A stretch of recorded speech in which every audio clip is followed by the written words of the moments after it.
once here 10, 15 years ago, 15 years ago. Come out of this door over here, stage left. And back then, this theater was split in half. So there were two cinemas there, two stages. And I come out of the theater too, come down the stairs, and then suddenly one of the chairs, this is the old school chair, folds up. I hear the squeaking. I look up to the exit line, and shadow passed. But exit line. I was a bit leery. I was a bit frightened a little bit from it, but I quickly got out of here and was okay. No one else was here in the building but myself. Back in the back, we used to have the snakes and tigers we kept in cages. And pretty much from the beginning, when I would go back in the dark, just before I would turn the lights on, someone would toss my jacket. So, and it got to be where I would just do it. And it would do it every single time. But nothing's ever been super frightening to me. Spirits are here. That's okay. Other folks have said that the Clyde, the young man who passed away in the apartment, is here. Maybe he's the one that haunts the place, perhaps.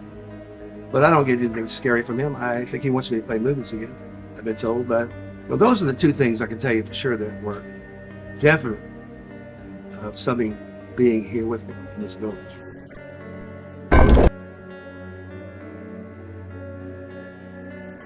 In the early 1900s, cinema became the forefront of entertainment.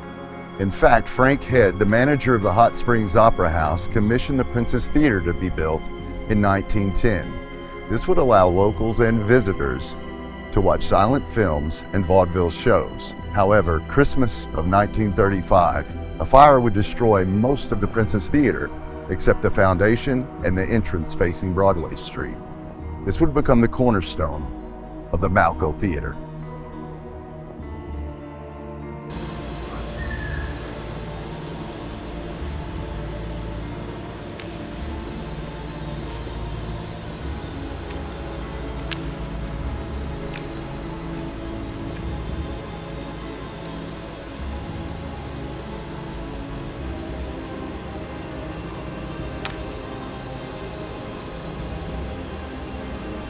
If there's someone up here, could you make that pole light up for me, please?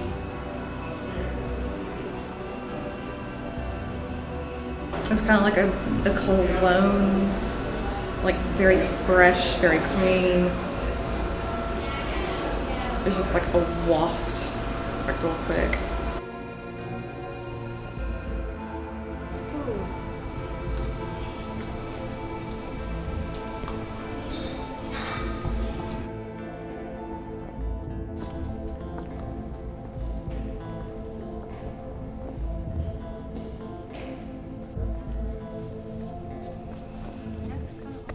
Tapping my foot and it's not going off. Yeah. Wow. There it goes, finally.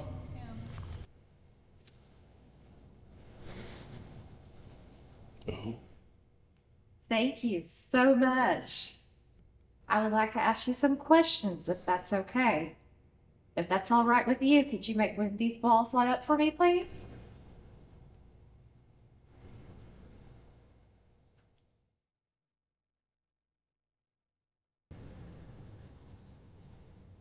Thank you. I feel like I have an audience. Using those LED, they're actually called like LED spectral like objects. Honestly, they're like more so cat toys where you actually have to like physically like go up to them and hit them and they'll light up like all these different colors. It's usually like the primary colors. I absolutely love those because for some reason when I use those, I always get quite a bit of activity. Whenever we were up there on the upper part, it felt really lively. It felt really fun. Kind of like if you get like a bunch of kids together, you have just that chaotic, fun energy. That's what I kept feeling up there.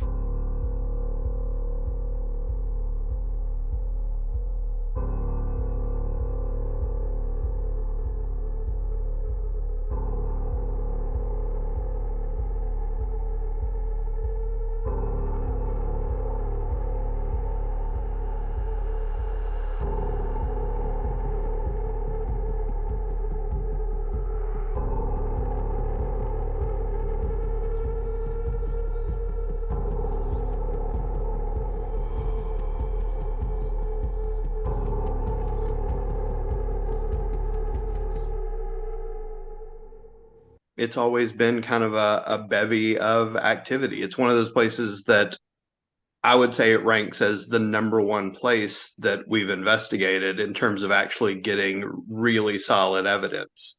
You have the theater itself, theater proper, and then the basement to the theater, which is more known. But the places to me that I've gotten the most evidence is there is what used to be apparently a former bordello that burned in 1935 along with the Princess Theater.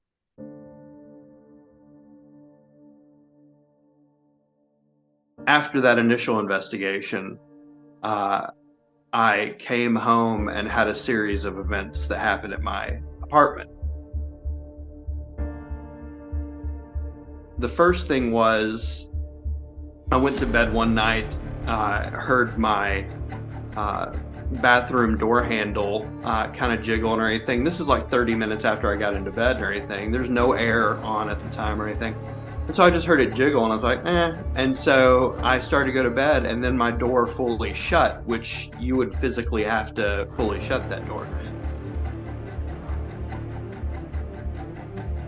Then my daughter was visiting at the time and my son was actually somewhere else. And so she's like, can I just hang out in David's room? And I was like, yeah.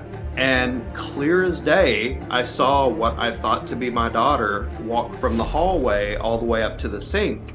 And I just gave it no mind because I was like, oh, well, that's clearly my daughter or anything. And so I'm thumbing through my phone.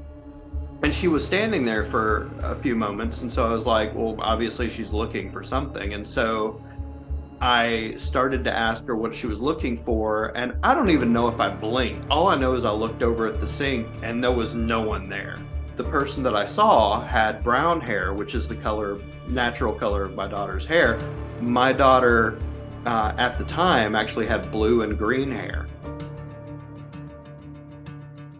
After that, a few nights or a few mornings later, I was laying in bed and there was a bruised feeling to my chest. It felt like if you had cracked your sternum or something like that. My entire chest felt bruised. And I was smelling sweet alcohol like a brandy. And I said, hey, if you're gonna hurt me or anything, then you need to leave. I appreciate you visiting, but it's time to go. And so about 10 minutes later, the smell of alcohol just completely dissipated. And then by about 4 in the afternoon, the bruising feeling to my chest completely went away.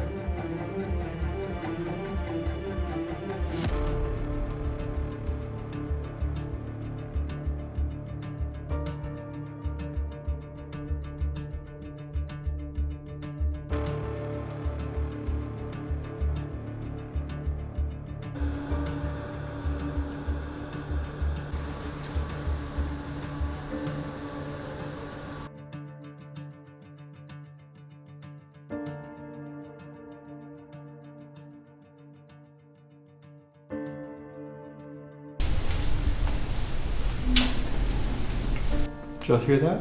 Mm-hmm. What was that? Who was that?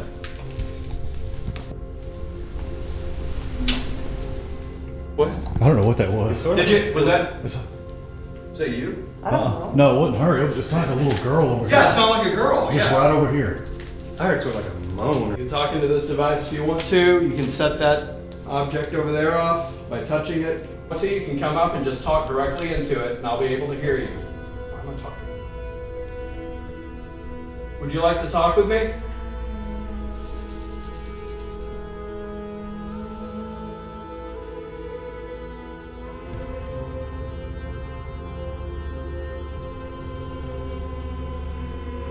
Do you have any gambling here?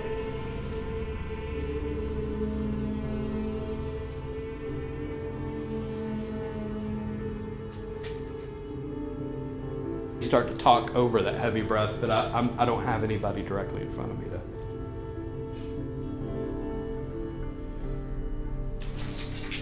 That's odd.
So there's different experiences each time when I do go in there. There have been some very enlightening, wonderful feelings. And then there have been some very, maybe some malice energy going on there in different locations of the building. As for me, I have to turn things off because the feelings and the vibes are always there wherever I go. Like, even for now, like if I'm trying to have a conversation, I have to cut all the other communication out that's going around me so I can focus on you.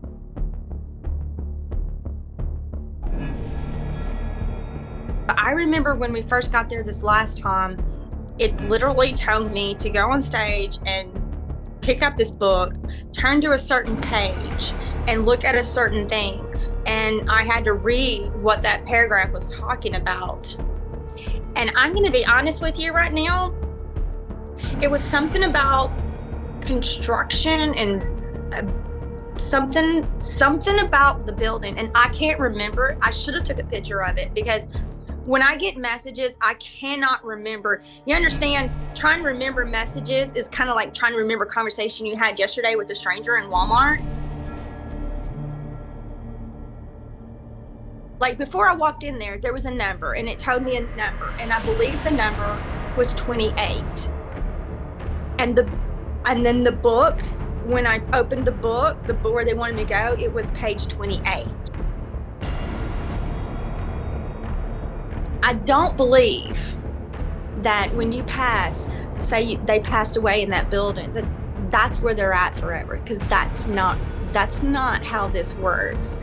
Your soul leaves and your body is gone. That soul does not stay here, but energies do. I think you're lucky. I think it's just a blessing, and you need to see it for what it is, and just be thankful that you had that human experience with a spirit. Even for me, like I live this life, and even for me, like when I see evidence like that, I get excited because it validates my crazy. So I love it. So this is like the first time on editing that I found something that just made me sit back and go, oh my God. So I watched it several times and just confirming the movements, the hands and everything. We're over there. How's it feel, good? Yeah. I think it's that one. No. No, this was the hallway right here that I got my name on the way home now. We're gonna do EVP. All right. Let me explain why it's not. So why it's not is because, again, I'm the last person through. There was no lights behind me, as well as the camera. If I'm holding the camera up like this, I never do. I always hold the camera with two hands rested inside my ribs, if you will, so I can just hold it longer. And so if I was holding the camera up like this, it'd be filming the ceiling. And I never hold my camera like that, never. I'm just wanting you to know that that's not me. Whatever it is, I don't stand that way. I never stand that way holding my camera, and I never stand with a pose, like that. I just don't do that. It's not me. It doesn't move with me. It's not me.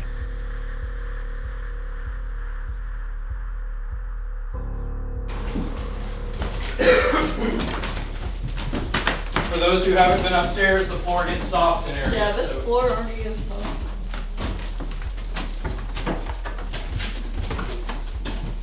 Like right at the top of the stairs, it's super soft. You go. Okay. Hey, this is Chris. Do you want to talk with me?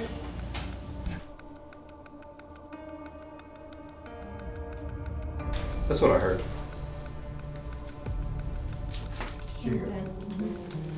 Okay, so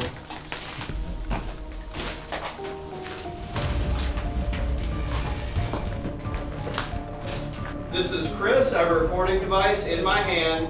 You can talk directly into it if you want to talk with us. After the fire of 1935, a Hot Springs local, Sidney Nutt Sr., rebuilt and eventually sold it. The Malco was remodeled in the 1960s. It continued showing movies into the 1990s when it was renovated and came under new management. Today, the Malco Theater is home to Maxwell Blade and his magic show. and the Hot Springs Documentary Film Festival. Is the Malco Theater haunted? Maybe you should visit for an evening of magic and find out for yourself.